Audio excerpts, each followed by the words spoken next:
स्वागत है आपका एक बार फिर से मेरे YouTube चैनल पे, जिसका नाम है investment with CA Amanpreet Singh. तो दोस्तों, जो मेरा आज का वीडियो है ये है, मैं आपको ऐसी 5 बुक्स सजेस्ट करूंगा जो कि हर एक इन्वेस्टर को ज़रूर पढ़नी चाहिए, जिससे कि आप अपनी इन्वेस्टमेंट की जो स्किल्स हैं उसको और ज़्यादा स्ट्रॉन्ग कर सकते हो।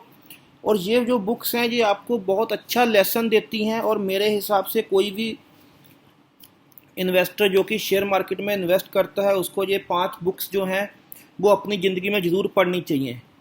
तो जो उसमें मेरी सबसे पहली बुक है उसका नाम है साइकोलॉजी ऑफ मनी। तो दोस्तों, ये जो बुक है ये मॉर्गन होसल ने लिखी है। 2020 में ये बुक पब्लिश हुई थी। 247 पेज की ये बुक है और मैंने इस बुक का एक एक पेज पढ़ा है। थोड़ा सा मैं आपको बताना चाहूँगा इस बुक के बारे में। इस बुक में ऑथर क्या कहना चाहता है, 5 लेसन जो इस बुक में ऑथर ने दिए हैं मैं आपके साथ शेयर करूँगा। तो ऐसे ही एक एक करके जो है मैं आपके साथ 5 बुक्स शेयर करूँगा और उनमें जो जो मेन लेसन है वो शेयर करूँगा, और आपको रिक्वेस्ट करूँगा कि आप ये 5 बुक्स ज़रूर पढ़िएगा। तो दोस्तों, ये जो बुक है फिजियोलॉजी ऑफ मनी, इसमें जो ऑथर है हमें ये बताता है कि मनी के साथ कैसे डील करना है, how to deal with the money. Wealth को क्रिएट करने से ज़्यादा इम्पॉर्टेंट है वेल्थ का प्रोटेक्शन करना है। ऑथर ये कहता है इसमें कि वेल्थ तो क्रिएट हो जाएगा, लेकिन सबसे पहला जो काम है वो कैपिटल का प्रोटेक्शन इम्पॉर्टेंट है। अगर हमारी सारी कैपिटल ही चली गई तो हम वेल्थ नहीं क्रिएट कर पाएंगे। और इसमें ऑथर ये भी कहता है कि जो वेल्दी होने का मतलब ये नहीं है कि आप कोई बहुत बड़ा लग्जरी घर खरीद लो या लग्जरी कार खरीद लो। इसमें ऑथर का कहने का मतलब ये है कि money could be used for freedom. जो आपका टाइम है आप उसको अच्छे से स्पेंड कर पाओ, इसलिए मनी होनी चाहिए, इसलिए वेल्दी होना चाहिए, ना कि कोई लग्जरी घर खरीदने के लिए। और ऑथर ये कहता है कि जो आपकी मनी है उसको आपको यूज़ करना चाहिए टू बाय अ टाइम। आप समय को खरीद पाओ, रेदर देन कि आप कोई कार खरीद लो या आप कोई बहुत बड़ा घर खरीद लो। इसमें ऑथर ये भी कहता है कि जब आपके पास एबिलिटी होगी कि जो मर्जी बाय कर पाओ, तो उसको वो फाइनेंशियली फ्रीडम कहते हैं, ना कि जब आप बहुत बड़ा घर खरीद लो। वेल्दी लोग जो हैं वो अपने पैसे को खुद की ग्रोथ के लिए यूज़ करते हैं, और उससे वो अपने आप को ज़्यादा फ्लेक्सिबल ऑप्शंस देते हैं अपने लिए, और टाइम क्रिएट करते हैं, टाइम को बाय करते हैं। और ऑथर इस बुक में एंड में ये भी कहता है कि आपको जो है हमेशा सरप्राइजेस के लिए रेडी रहना चाहिए, और हर चीज़ को टेक इट ग्रांटेड नहीं लेना चाहिए, और आपको अनसर्टेनिटी के लिए हमेशा तैयार रहना चाहिए, क्योंकि लाइफ ऐसी नहीं है कि हमेशा एक ही जैसी रहेगी। और last but not the least, जो ऑथर इस बुक में कहता है वो ये कहता है कि इस दुनिया में कुछ भी फ्री नहीं है। अगर आपको ऐसा लगता है कि सोशल मीडिया फ्री है तो वो भी फ्री नहीं है, वो भी आपका टाइम और डाटा दोनों यूज़ करता है। तो कुल मिला के दोस्तों, ये जो बुक है, ये बुक में जो ऑथर है वो हमें ये बताता है कि हमें जो है अपनी मनी को कैसे प्रोटेक्ट करना है और कैसे वेल्थ को क्रिएट करना है, रेदर देन कि स्पेंड करना है उसको। तो दोस्तों, जो मेरी नेक्स्ट बुक है वो है रिच डैड पुअर डैड। ये बुक मैंने लगभग 3 से 4 बार पढ़ी है दोस्तों, और ये बुक जो है ये 1997 में रॉबर्ट कियोसाकी जो हैं उन्होंने लिखी थी। और इस बुक की ख़ास बात ये है कि अब तक इसकी 3 करोड़ से ज़्यादा कॉपीज़ जो हैं वो सेल हो चुकी हैं। तो मेरे ख्याल से ये जो बुक है ये सबसे ज़्यादा सेल होने वाली बुक है मेरे हिसाब से, जितनी अब तक मैंने किताबें पढ़ी हैं। तो इस बुक में जो रॉबर्ट कियोसाकी है वो ये कहना चाहते हैं कि जो चीज़ें हमें बचपन में नहीं बताई गई हैं, वो जो बातें हैं वो इस बुक में बताई गई हैं, कि अगर ये बातें हमें बचपन में बताई होती तो शायद आज हम भी कहीं और होते। Rich dad poor dad is a starting point for everyone looking to gain control of their financial failure. तो इस बुक में जो है रॉबर्ट कियोसाकी ये बताते हैं कि इस बुक में वो 2 डैड की तुलना करते हैं। एक उनके अपने डैड हैं जो PhD हैं, उनको इस बुक में पुअर डैड बोला गया है, और जो दूसरे डैड हैं वो उनके बेस्ट फ्रेंड के डैड हैं जो कि बिजनेसमैन हैं, उनको इस बुक में रिच डैड बोला गया है।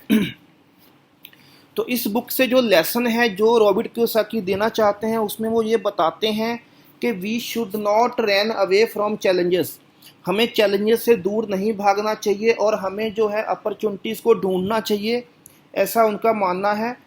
उनका ये कहना है कि पुअर फैमिलीज़ की हमेशा यही सोच रहती है कि हम अफोर्ड नहीं कर सकते, और यही बोल बोल के जो बच्चे के दिमाग में शुरू से ही यही डाल दिया जाता है और वो इसके लिए एफर्ट करना छोड़ देता है।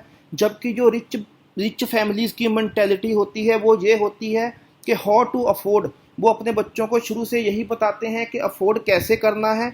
वो कभी ये नहीं कहते कि वी कांट अफोर्ड, और वो जब वो कहते हैं हाउ टू अफोर्ड तो उसमें वो नए नए वेज और नई नई अपॉर्चुनिटीज़ ढूंढने के लिए बोलते हैं, और इसी में ही वो लोग जो हैं सक्सेसफुल होते हैं। इसके अलावा जो है इस बुक में जो रॉबर्ट कियोसाकी हैं वो ये कहते हैं कि नो मैटर आप कितना कमाते हो, इस चीज़ का कोई लेना देना नहीं है, क्योंकि कोई भी सैलरीड मैन है, जो जैसे उन्होंने अपने फादर की तुलना करी है इसके अंदर के, जब भी उनके मंथ एंड आता था तो उनके फादर के पास पैसा नहीं बचता था, भले ही वो कितना भी कमाते थे। लेकिन एक बिजनेसमैन जो होता है वो हमेशा इन्वेस्टमेंट पे फोकस करता है और एक वेल्थ क्रिएट करता है। ऐसा उनका मानना है कि सैलरीड पर्सन जो है वो कितना भी कमा ले, मंथ एंड में उसके पास पैसा नहीं बचता है और वो अगली सैलरी की वेट करता है। इसके अलावा जो है रॉबर्ट कियोसाकी ये बोलते हैं कि ज़िंदगी में रिस्क लेना बहुत इंपॉर्टेंट है, जो आदमी रिस्क नहीं लेता है वो कुछ भी नहीं कर पाता है। उनका ये भी कहना है कि मिडिल क्लास फैमिलीज़ जो हैं हमेशा अपने बच्चों को यही सजेस्ट करती हैं कि ज़िंदगी में रिस्क नहीं लेना है, स्पेशली जब फाइनेंस का मैटर हो तो हमेशा यही बोला जाता है बच्चों को कि नहीं इसमें बहुत रिस्क है, रिस्क नहीं लेना है।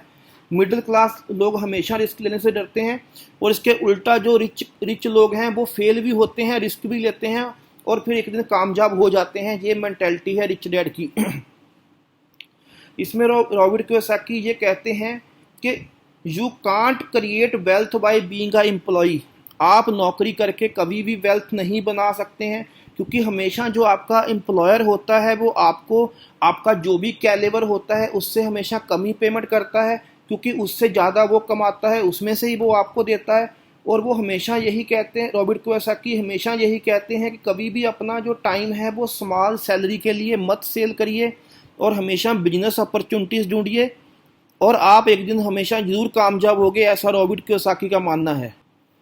दोस्तों इस सीरीज़ में जो मेरी अगली बुक है उसका नाम है the intelligent investor, Benjamin Graham की ये बुक है। और अगर आपने शेयर मार्केट में इन्वेस्टमेंट के भगवान जिनको बोला जाता है, जो वॉरेन बफे साहब हैं, और उन्होंने भी इस बुक के बारे में काफ़ी बोला है कि उन्होंने इस बुक से जो है प्रेरणा लेके ही वो यहाँ तक पहुँचे हैं।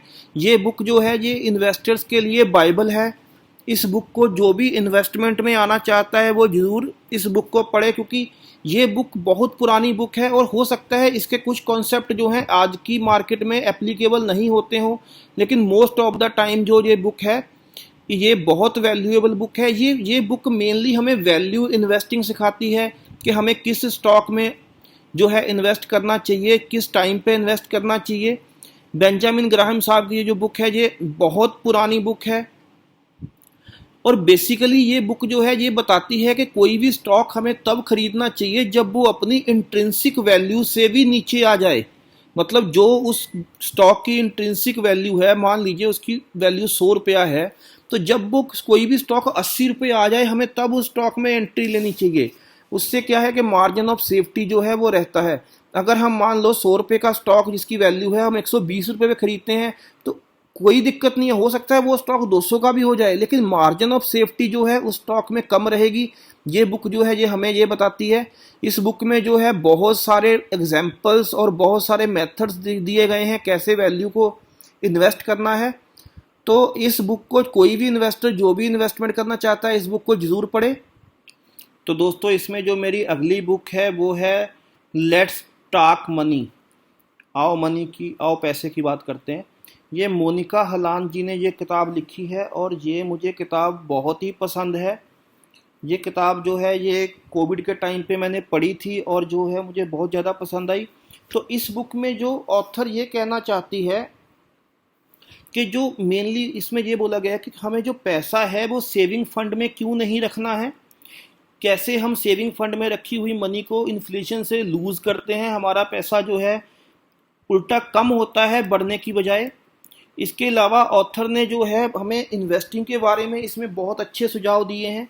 अगर आप शेयर मार्केट में अपनी इन्वेस्टमेंट स्टार्ट करना चाहते हो तो आपको ये बुक ज़रूर पढ़नी चाहिए। फिर है इसमें इन्वेस्टमेंट की बहुत सारी टर्म्स जो हैं उनको एक्सप्लेन किया गया है।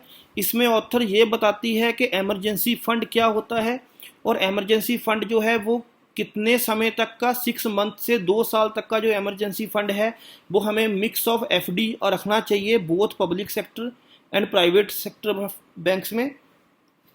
इसके अलावा इसमें ऑथर ने हमें ये बताया है कि जो हमारे फाइनेंसेस हैं, जो हमारे लोन्स की इंस्टॉलमेंट्स हैं, वो हमारी टेक होम सैलरी का 30% से ज़्यादा नहीं होनी चाहिए। इसके अलावा हमें इंश्योरेंस के बारे में बताया गया है, कौन कौन से इंश्योरेंस हमारे लिए ज़रूरी हैं और कौन कौन से जो हैं। म्यूचुअल फंड्स के बारे में इसमें बहुत डीपली बताया गया है इस बुक के अंदर। इसके अलावा शेयर मार्केट के अलावा रिटायरमेंट फंड्स के बारे में जो है बहुत ज़्यादा समझाया गया है, बहुत अच्छे तरीके से समझाया गया है। और जो मैंने जितनी बुक्स पढ़ी हैं, बहुत सारी बुक्स में रिटायरमेंट फंड्स की बात नहीं करते हैं, लेकिन इस बुक में जो है ऑथर ने रिटायरमेंट फंड्स की बात की है। टोटल 224 पेज की बुक है और मैंने ये बुक लगभग 2 से 3 बार पढ़ चुका हूँ, और मैं ज़रूर चाहूँगा कि आप इस बुक को एक बार ज़रूर पढ़िए। तो फ्रेंड्स, इस सीरीज़ में जो मेरी last but not the least book है वो है the usual billionaires, the unusual billionaires. ये जो बुक है ये सौरभ मुखर्जी ने लिखी है, और इस बुक में जो है इसके टोटल 495 पेजेस हैं। और ये जो बुक है बेसिकली ये केस स्टडी है हमारे देश के वो उन बिलियनियर्स की, जैसे कि इसमें जिक्र किया गया है HDFC बैंक का जिक्र किया गया है इस बुक में, एशियन पेंट्स का जिक्र किया गया है, Page Industries, Axis Bank, Berger paint, ये सब जो कंपनीज है इन्होंने कैसे सक्सीड किया है और क्या क्या प्रैक्टिसेस ये अडॉप्ट करते थे, इस बुक में ऑथर ने बताया है। तो इस बुक ये जो बुक है ये बेसिकली जो है ये केस स्टडी है, कहाँ से ये ऑथर जो थे ये इंस्पायर हुए हैं इनसे, और इन जो ये कैसे ये लोग बड़े बने हैं। तो दोस्तों, मेरा एक सीधा सा कहना है कि अगर हमें कोई ये कहा जाए कि आपके पास सारा सामान है, आप इसके साथ इसकी सब्जी बना दो, तो आप नहीं बना पाओगे अगर आपके पास रेसिपी नहीं होगी।